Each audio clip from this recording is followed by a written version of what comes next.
ඉතින් ගොඩක් වෙලාවට මම Facebook එකේ YouTube එකේ වගේ කමෙන්ට්ස් වල දැකලත් තියෙනවා. ඒ වගේම යාළුවෝ මට කියලාත් තියෙනවා සමහර විට ඕගොල්ලොත් මුහුණ දීලා ඇති. අපි ගාව තියෙන ෆයිල්ස් එක්ක කරප්ට් වෙනවා. يعني ඒවා පාවිච්චි කරන්න බැරි තත්ත්වයකට පත් වෙනවා. එහෙම නැත්නම් ෆයිල්ස් ඩිලීට් වෙලා දන්නේම නැතුව මොකක් හරි වෙලා. එහෙම නැත්නම් හાર્ඩ් ඩිස්ක් එක පිටින් ඩැමේජ් වෙලා. එහෙම නැත්නම් පෙන් එක තියෙන ඒවා වටින ෆයිල්ස් ටික පිටින්ම අපි පෙන් එක පිටින් ෆෝමැට් කරලා හරි මේ වටිනම කියන ෆයිල්ස් අපිට ඕනිම ෆයිල්ස් අපේ අතින් නැති වෙලා අපිට ගන්න විදියක් නැතුව අපි සෑහෙන වොරි වෙනවා. සහ මිල මුදල් සෑහෙන වියදම් කරගන්නවා මේ ෆයිල්ස් ටික ආයෙත් ගන්න. ඉතින් ඔය වගේ අවස්ථාවකට සමහර විට ඔයා මේ වෙද්දිත් මුහුණ දීලා තියෙනවා වෙන්න පුළුවන්. එහෙම නැත්නම් අනාගතයේ කවදා හරි මේ වගේ අවස්ථාවකට ඔයා මුහුණ දුන්නොත් මේ වීඩියෝ එක ඔයාලට ප්‍රයෝජනවත් වෙන්න ඉඩ කඩක් තියෙනවා. ඉතින් ඒකින්ද ඉක්මනට මම වීඩියෝ එකකින් කතා කරමු. ඔයාගේ අතින් ඩිලීට් වෙච්ච එහෙම නැත්නම් පර්මනන්ට්ලි ඩිලීට් කරපු කරප්ට් වෙච්ච ඕනෙම ෆයිල් එකක් බොහොම ඉක්මනට කිසිම IT knowledge එකක් නැතුව තප්පර කීපකින් රිකවර් කරගන්නේ කොහොමද කියලා බලන්න. යන් වීඩියෝ එකට. ඉතින් මේ වැඩේ කරන්න අපිට චූටි software කැලලක් විතරයි ඕන වෙන්නේ. ඒක බොහොම MB 2-3ක software එකක් ඉන්ටර්නෙට් එකෙන් පටස් කරලා download කරගන්න පුළුවන්. ඉතින් මෙහෙම download කරගත්තට පස්සේ මෙන්න මේ චූටි software එකට පුළුවන්කමක් තියෙනවා අපේ කම්පියුටර් එකේ තියෙන ෆයිල් ටයිප්ස් 2000කට වඩා වෙනම identify කරගන්න. ඒ කියන්නේ දැන් අපි photos ගත්තොත් photos වල format තියෙනවානේ JPG, PNG, BMP, RAW වගේ ඒවා. ඊට පස්සේ video ගත්තොත් MP4, ඊට පස්සේ AVI වගේ එක format තියෙනවා. දැන් image file ගත්තොත් PSD විදියට තියෙනවා. එහෙම නැත්නම් වෙන මොන හරි formats වලට තියෙනවා. ඊට පස්සේ අපි දන්න documents doc විදියට තියෙනවා, docx විදියට තියෙනවා, PDF විදියට තියෙනවා. එහෙම නැත්නම් Excel X විදියට spreadsheets විදියට තියෙනවා. වගේ එක විදිහට තියෙන ෆයිල් ටයිප්ස් 2000කට වඩා වෙනම අයිඩෙන්ටිෆයි කරගන්න පුළුවන්. ඒ වගේම අපිට ඕන තැන පාත් එක තෝරලා දුන්නාම ටික් ගාලා යාට රිකවර් කරලා මෙන්න මේ විදිහට ෆයිල්ස් කියලා කැටගරයිස් කරලා පෙන්නන්නත් එයාට පුළුවන්කමක් තියෙනවා. ඉතින් ඒකින්ද මේ software එක ගොඩක් ප්‍රයෝජනවත් වෙන ඉඩකඩක් තියෙනවා. ඉතින් මේකේ free version එකකුත් තියෙනවා, paid version එකකුත් තියෙනවා. මුලින්ම මේක කියන්න එපා. free version එකේ පහසුකම් limited. අපිට preview එකක් බලා ගන්න වගේ දේවල් කරන්න පුළුවන් අත්‍යවශ්‍යම photos වල වගේ. හැබැයි paid version එක ටිකක් ගණන්. හැබැයි සමහර වෙලාවට අපි කඩේකට දීලා එහෙම නැත්නම් රිකවර් කරන කම්පැනි එකකට දීලා අපි අපේ එකක් රිකවර් කරගන්නවට වඩා මේක ප්‍රයෝජනවත්. ඒ ගාන අඩුයි. කඩේකට සහ රිකවර් ගන්න මගේ යාළුවෙක් එක සැරයක් කම්පැස් එකේ කරපු thesis එකක් නැති වෙලා ඒක රිකවර් කරගන්නව මං හිතන්නේ රුපියල් 15000ක් 20000ක් විතර වියදම් කළා සෑහෙන මහන්සිත් වුණා. හැබැයි මේ software එකෙන් ඒ වැඩේ කරගන්න පුළුවන් කමක් තියෙනවා නම් මේ software එකේ price එක ඊට වඩා ගොඩක් අඩුවෙන් ඔයාලට පාවිච්චි කරන්න පුළුවන්. ඉතින් ඒකින්ද ටක් ගාලා screen record එකට. ඉතින් මම දැන් ඉන්නේ Tenosha 4D Dig Windows Data Recovery Pro කියන software එකේ එයාලගේ product page එකේ. ඉතින් මේකට දාලා link එක පළල description එකේ තියෙනවා. ඔයගොල්ලන්ට පුළුවන් එතනින් ඇවිල්ලා මේ මම බලන details තියෙන මෙන්න මේ page එකට මෙන්න. ඉතින් මේක ඉස්සල්ලාම දාලා තියෙනවා Premiere 4D Dig Windows Data Recovery software කියලා. දැන් මම කියවනේ මේකෙන් අපිට file types 2000කට වඩා recover කරගන්න පුළුවන් කියලා. ඉතින් අන්නේ මම කියපු විස්තර ටික ඔක්කොම දාලා තියෙනවා. 2000කට වඩා file types, video, document, audio වගේ ඕනියම් file type එකක් recover කරගන්න පුළුවන් කියලා. ඊට පස්සේ දැන් මම මේ කතා කරන්නේ Windows version එක උනාට මේකේ Mac version එකකුත් තියෙනවා. ඉතින් ඊට පස්සේ මේකේ පල්ලෙහාට ගියාට පස්සේ කිසිම ෆර්ට් එකක් නැතුව මොනවා හරි නැති වෙච්ච දේවල් අපිට රිකවර් කරගන්න පුළුවන් කියලා කියනවා. ඊට පස්සේ අර ෆයිල් ටයිප් 2000කට වඩා සපෝට් කරනවා කියන එක.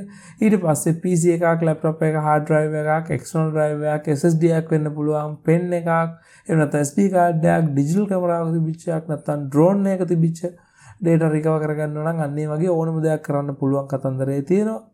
ඉතින් ඊට පස්සේ තවත් මේ repair කරන්න පුළුවන් කියලා දෙනවා corrupted වෙච්ච photos සහ videos වගේ ඒවා. ඉතින් ඔන්න වගේ මෙයාගේ තියෙන පහසුකම් ගැන විස්තර කරනවා. ඒ වගේම කිසිම ටෙක්නොලොජි ගැන කියන්නේ මේ IT ගැන ලොකු දැනුමක් නැති ඕනෙම කෙනෙක්ට බොහොම ලේසියෙන් ස්ටෙප් දෙක තුනකින් මේ වැඩේ කරන්න පුළුවන් කියලා බොහොම සරලව මේගොල්ලෝ මේ ටික දාලා තියෙනවා. ඉතින් ඊට පස්සේ software එකේ pricing ගැන දාලා තියෙනවා. ඉතින් මේකේ free trial එකක් අපිට ගන්න පුළුවන් කමක් තියෙනවා. ඒකිනුත් යම්කිසි පහසුකම් ටිකක් ගන්න පුළුවන්. එහෙම නැත්නම් මේකේ pro version එක ගන්නවා නම් ඒක $45ක් විතර වෙනවා.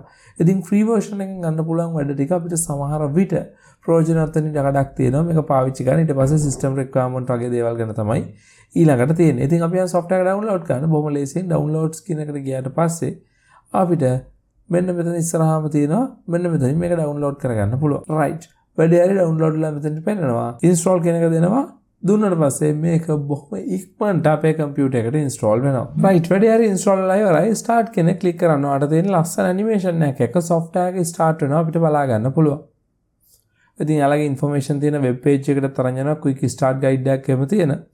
ඉතින් ඔන්න software එක start වෙලා තියෙන. ඉතින් අපිට පොඩ්ඩක් ඉස්සෙල්ලාම අර මේ software එක පාවිච්චි කරන්නේ කොහොමද කියලා පොඩි guide එකක් දෙනවා. ඉතින් මෙතන පෙන්නනවා මගේ දැනට සම්බන්ධ කරලා තියෙන hard disk, ඊට පස්සේ දැනට සම්බන්ධ කරලා තියෙන external hard disk, ඊට පස්සේ memory card, pen drive වගේ ඒවා හැම එකම මෙතන පෙන්නනවා. ඉතින් දැන් අපිට මෙන්න මේවෙන් අපිට මොනවා හරි එකක් damage වෙච්ච ෆොටෝ එකක් තියෙනවා නම් ඒක repair කරගන්න පුළුවන්. එහෙම නැත්නම් මොකක් හරි තියෙනවා නම් recover කරගන්න පුළුවන්. ඉතින් අපි පොඩි recover part එකකට යමු. ඉතින් ඔන්න මම desktop icon ටික පේන විදිහට හදාගත්තා. ඉතින් මේකේ මම අර මීට කලින් දාපු වීඩියෝ එකක චූටි මේ images වගේක් තියෙනවා thumbnail එකක්. ඕගොල්ලන්ට මතක ඇති මෙන්න මේක මම මීට කලින් වීඩියෝ එකක් දැම්මා අපේ අලුත් channel එක ගැන කියලා. ඉතින් අපි බැන්දා කියලා වීඩියෝ එකක් thumbnail එකක් මීට කලින් දාලා තියෙනවා. ඒකෙන් අපේ අලුත් channel එකක් ගැන review එකක් කළා. ඉතින් මම දැන් හදන්නේ මෙන්න මේ photos දෙකම තුනම මෙතන තුනක් තියෙනවා. මෙන්න මේ තුනම මේක ඔය තුනම delete කරන්න. delete කළා. දැන් ඕගොල්ලන්ට recycle bin එකට ගියාම ඕගොල්ලෝ අනිවාර්යෙන් දන්න මේ delete කරපුවා recycle bin එකේ තියෙනවා මේ.